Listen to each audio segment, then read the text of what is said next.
నమస్తే అమ్మా, నేను జూబ్లీహిల్స్ కాంటెస్టెడ్ ఎమ్మెల్యే నవీన్ యాదవ్ నా పేరు.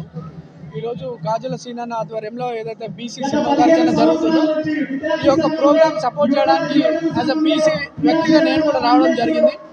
ఈరోజు ఇంత వర్షంలో కూడా 2-3 గంటల వర్షం పడుతుంది, కానీ వివిధ ప్రాంతాల నుండి ప్రజలు చూస్తూ ఉంటే చాలా సంతోషం కలుగుతుంది. ఎంత వర్షం వచ్చినప్పటికీ కూడా ఈ యొక్క సభ విజయవంతం చేయాలా, బీసీలో ఒక అభివృద్ధి చెందాలా. బీసీలకు అసెంబ్లీ నుంచి ఎన్ని సీట్లు ఎక్స్పెక్ట్ చేస్తున్నారు? అసెంబ్లీ నుండి ప్రతి ఒక్కరు కూడా బీసీ వర్గాలు ఎక్కడైతే ఉన్నారో కనీసం ఒక 15% అన్న బీసీలకు ఇవ్వాలని మా డిమాండ్.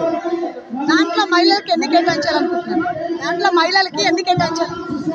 ఇప్పుడు మహిళా రిజర్వేషన్ బిల్లు పెడతామంటున్నారు, అదేం జరుగుతుందో. ఒకవేళ అది 33% మహిళా రిజర్వేషన్, ఉమెన్ రిజర్వేషన్ కనుక పెడితే అన్ని పరిస్థితులు మారుతాయి.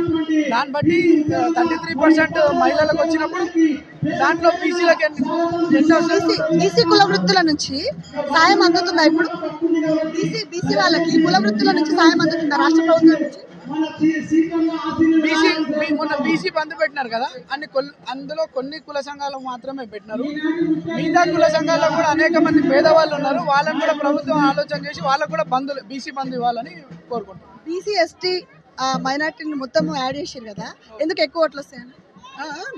బీసీ ఎస్టీ మైనారిటీలు వీళ్ళకి పిలుపునిచ్చారు కదా, ఎందుకు అందరు కలిసి ఎక్కువ ఓట్లు వస్తాయని? అందరు వీళ్ళు ఎక్కువ ఓట్ బ్యాంక్ ఉన్నటువంటి కులాలు ఇవే. కూడా సరే ఎట్లనైనా మా సభ స్టార్ట్ చేస్తే